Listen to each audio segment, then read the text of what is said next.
Here we are again for another episode of Doable Discipleship. My name's Doug. My name's Jason.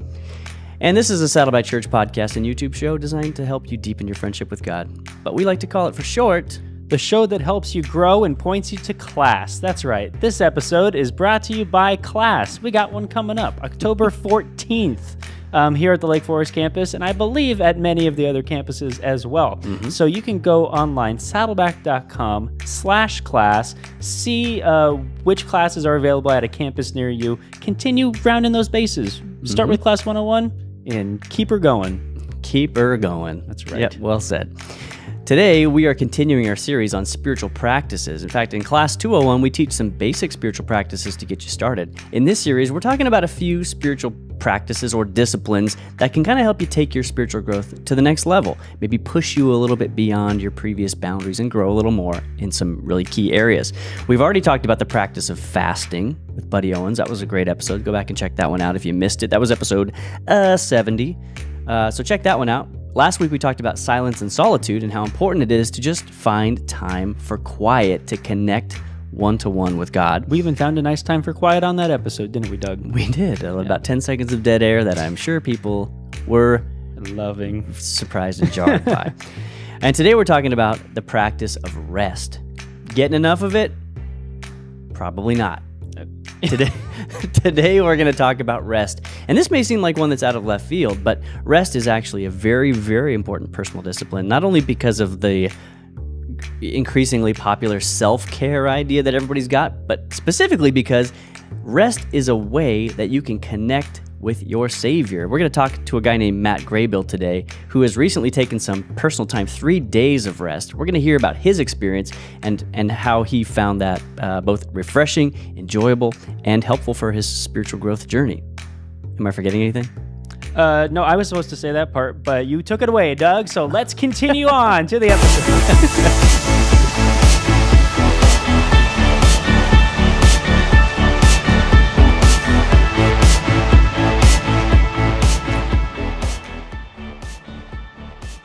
Matt Graybill, thanks for joining us, dude. Yeah, you bet. Did I shock you at this sudden? We started. Okay, here we go. Blammo. Tell us a little bit about who you are. You've been at Saddleback for a little while now. How long have you been on staff? What do you do? Yeah, so I've been on staff for about 3.5 years, close to 4 years. In February, it'll be 4 years.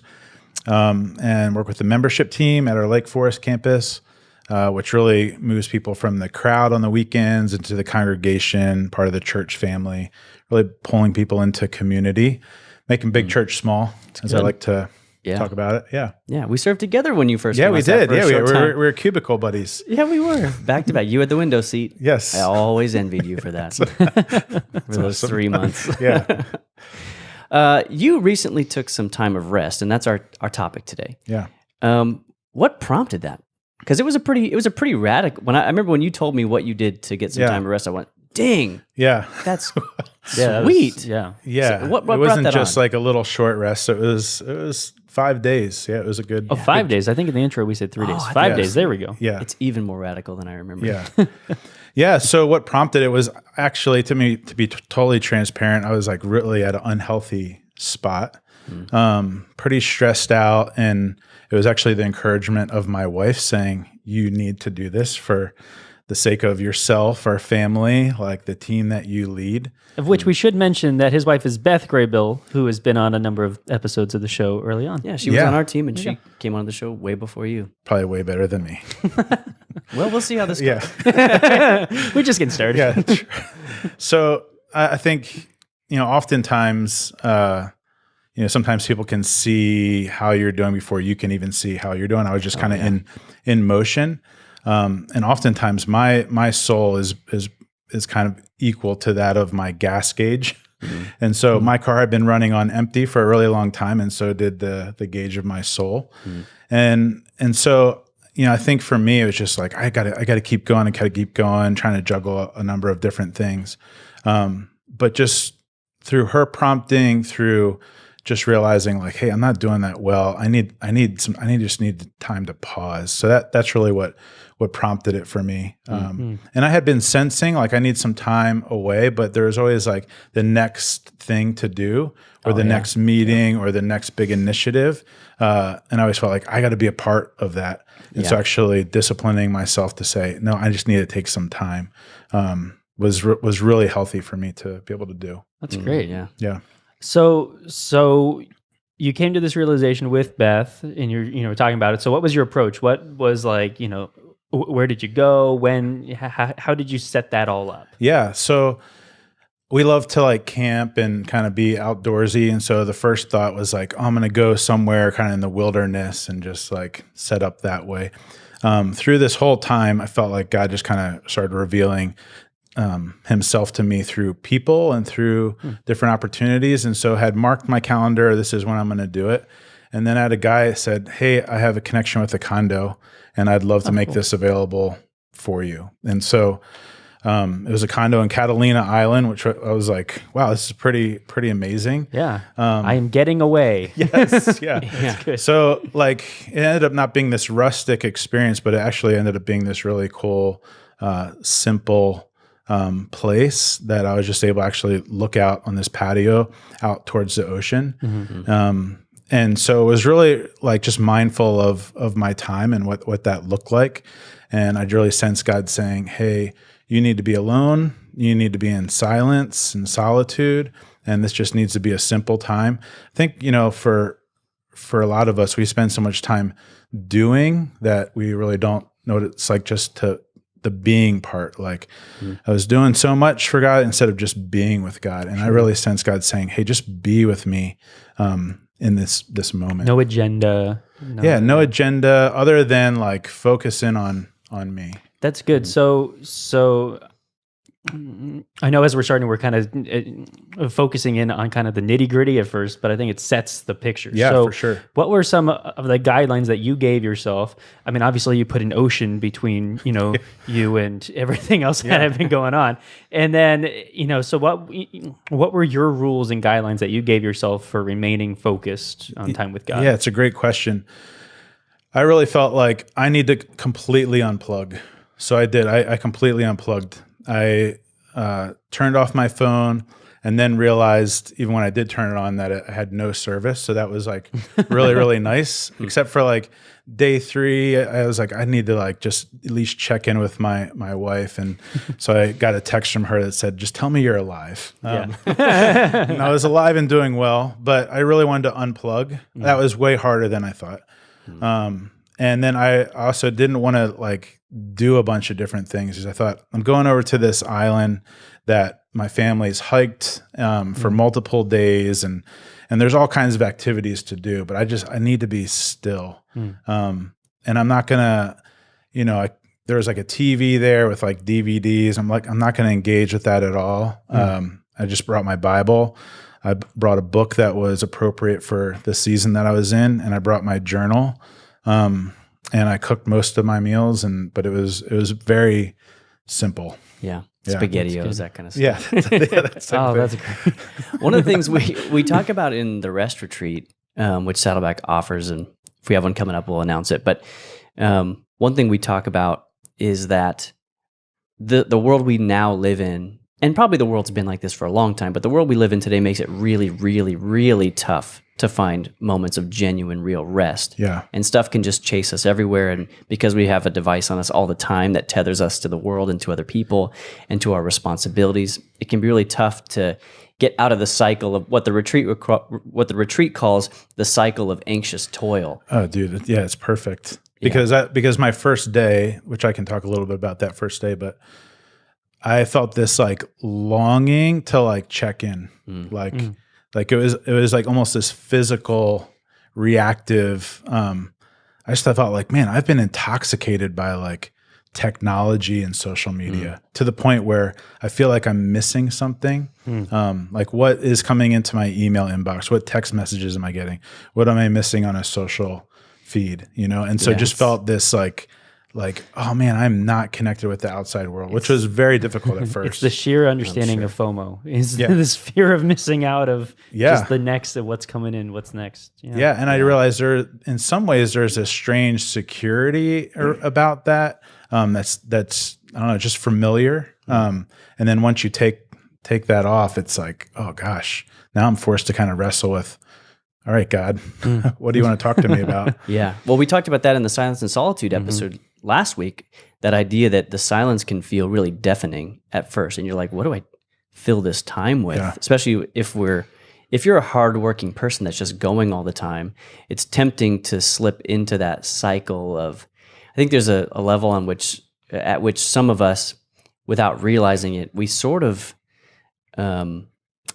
use our work and our achievements and that kind of stuff to almost like to justify our existence, and we become so closely identified with our work that it's hard to make. So and then you remove the work, even for a short season, and it can be quite an experience. Where your identity starts to get wrapped up in it, and you start to you think of yourself more importantly maybe than you should, because then it's like you start to replace God. Like, I don't need you, God. I'm just going to keep doing my thing.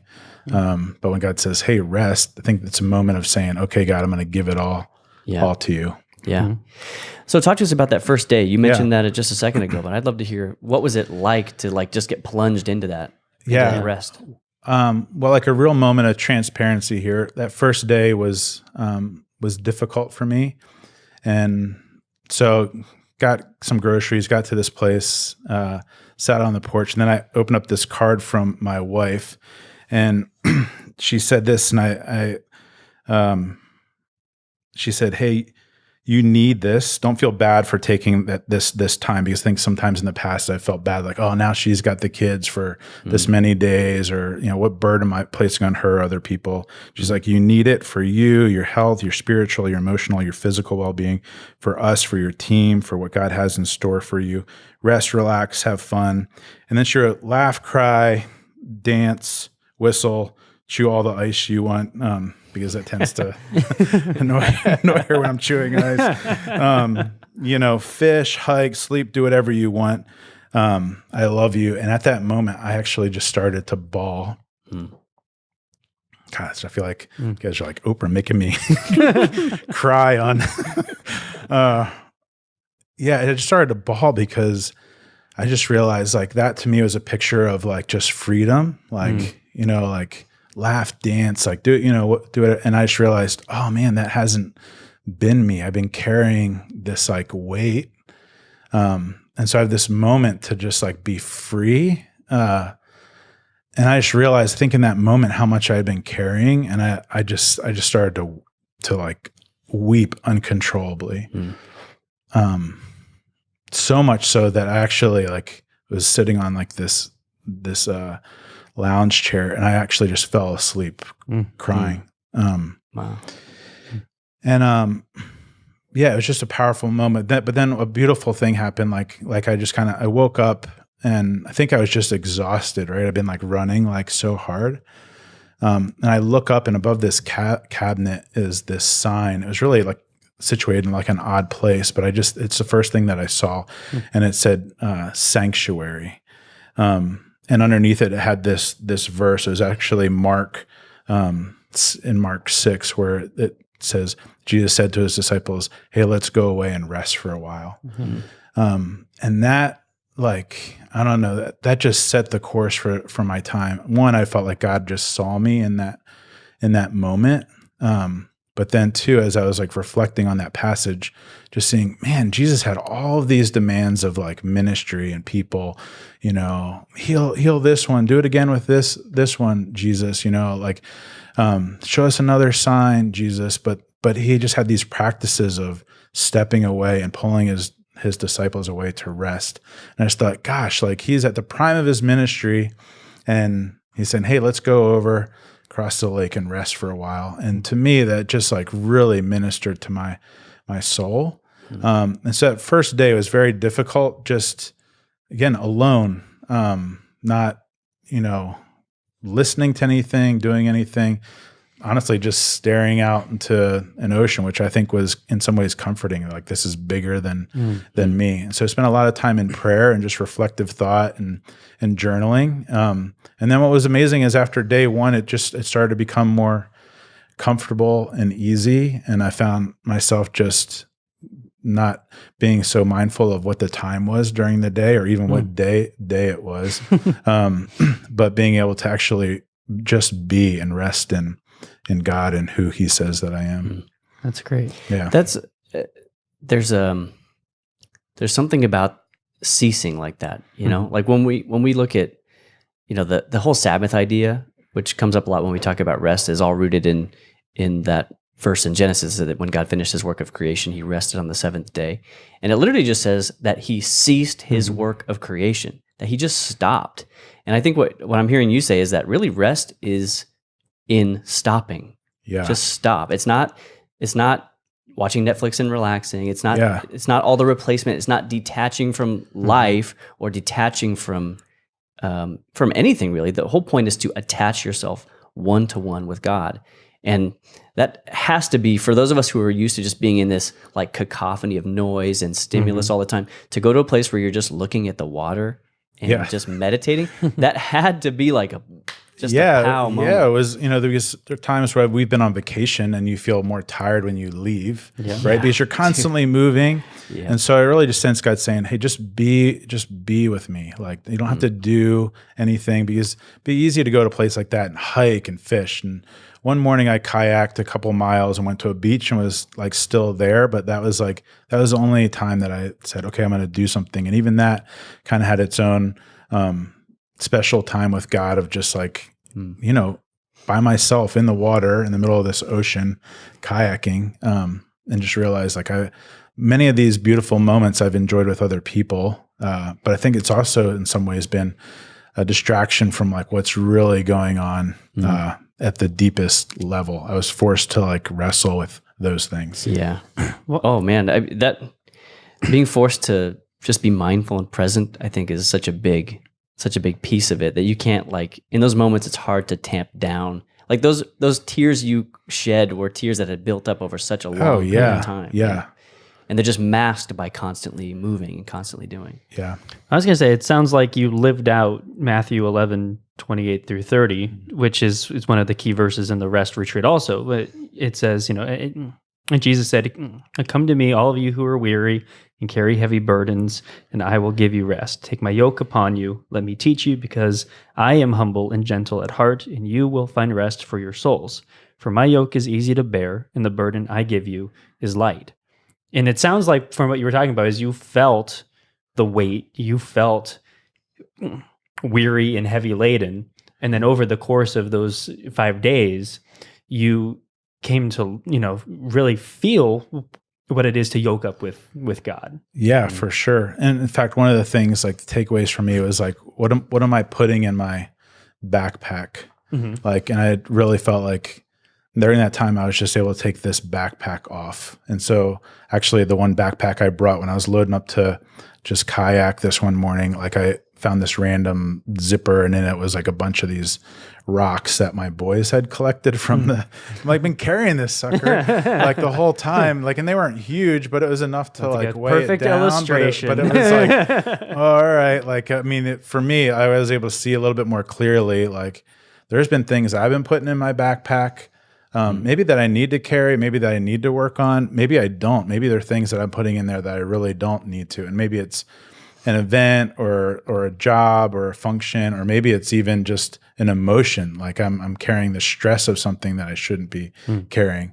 But then I realized, man, there's people that are putting things in my backpack for me as well. Without you even noticing. Yeah. Sometimes like, oh man, I'm carrying their stuff and my stuff in here. And so that passage, I think, is really, really key of just, it allowed me more clarity on the backside of what am I putting in my backpack, or what am I allowing in there, and being able to just give it to God. And it's easy to say, but then when you start to like look at entering back into culture after being unplugged can be a little bit overwhelming. And so I had to think through that too of how do I ease back into this and not just like jump into the deep end. Well, I think that's an important point too, is for anybody that's listening or watching that may want to do this for themselves.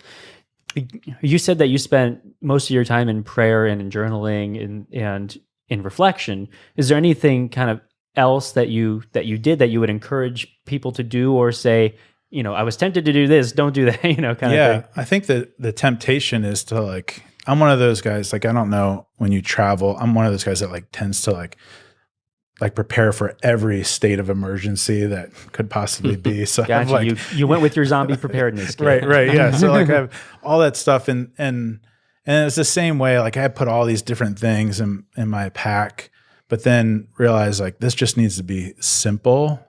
I really just need to, I think the encouragement would just to be to rest in terms of your schedule, your activity, to like slow down enough to like allow the voices that are in your head to quiet. Because there's all these different things people are speaking at you during the course of the week in business and work, whatever it might be. But I was very well aware of like how fast my mind was moving. And then when it started to actually slow down and I was actually able to rest. It's kind of like, when you're working out and your heart rate's like super high and then you get back to this state of rest where your pulse is normal. I kind of felt like that with my own soul. And so very much just geared into like, what's the dashboard of my soul? So I think just simplicity, solitude, finding an environment that's comfortable is really, really key. Being intentional about what you're doing. For me, I just felt like I need space to pray. I need space to read, need space to write. And then I want to be intentional how I enter back into culture, which for me was being mindful of actually looking ahead at my week and my calendar. What does this week look like for me? And actually building in moments of like pauses of rest to reflect.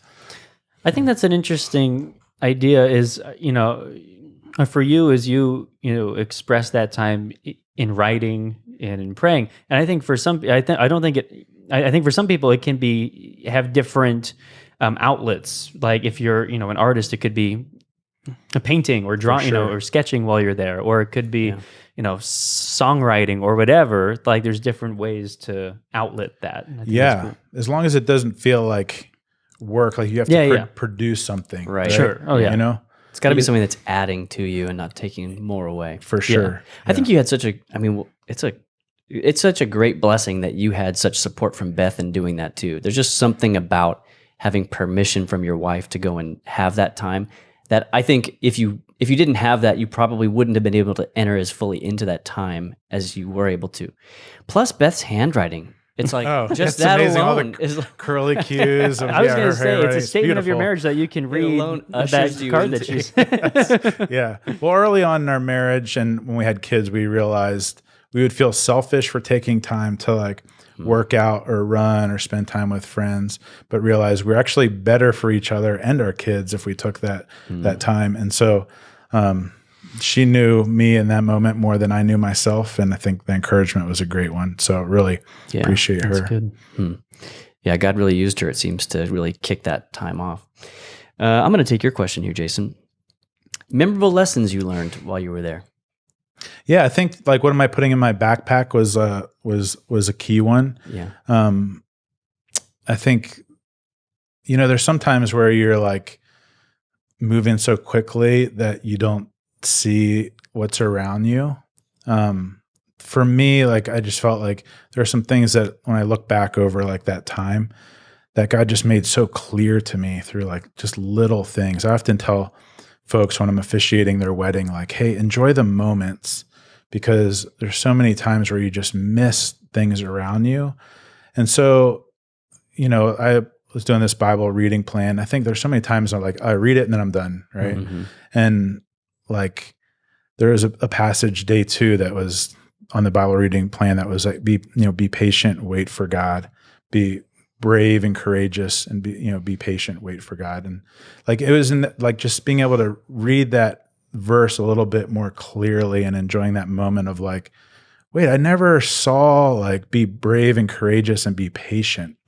You know, like to me that like just jumped off the pages to me of like, when I think of brave and courageous, like let's charge the hill. Yeah. Like you don't see this as going together. Yeah. And so like, I think that's just an example of seeing a verse, seeing something in creation. Those are just like, I need to enjoy the moments because I think I'm so focused on the next thing that I'm missing the little moments of that. Yeah. Do you think the extended time of rest that you took is going to help you cultivate a habit of rest here at home on a more day-to-day level? For sure. I think looking at the week of like, I definitely need a Sabbath, right? Yeah. And so what's my Sabbath time look like? But then even thinking retreating annually for a time like this, I think is really, really important. You know, and then even in the course of the day, is there just 30 minutes that I can take to just pause, stop, reflect, have time with God in that moment. Yeah, that was going to be my next question is how often, this is something that has to recur, you know, how often do you do that? So yeah, probably one big one a year would be great. Yeah. And you have to be intentional about it because there's never like a good time to like do it. Unfortunately, I got to a spot of like unhealth where it's like, I have to do this or like my body is literally going to shut down. Yeah. It's like emergency retreat. Right. Yeah. You know, but I think looking back on it, it's like, how do I proactively do this in the future? Yeah. And then even thinking about just family, how, you know, modeling it for my family, for my boys, like, you know, what am I modeling for them? A life of busyness and hurriness or moments to say, no, God's more important, that this can wait. Man, that's good. We talked a little bit about encouragement for people during the time, but how would you encourage people who are kind of on the fence? Like, that sounds great. I don't know if it could work for me. Like, what would you say to, you know, a person that it's something that I think they know they want or need to do, but are kind of on the fence? Yeah. I mean, I think realistically it's able to look at read the dashboard of their soul. Sure. Right. And be honest with themselves in terms of their, you know, when they look at when I looked at my calendar, right, it was like packed out. Right. And like that, I think that just showed like the condition of like where I was at, and what was most important in my life. And if you looked at my calendar, or if you looked at just kind of like my schedule, you would see that revolved around doing.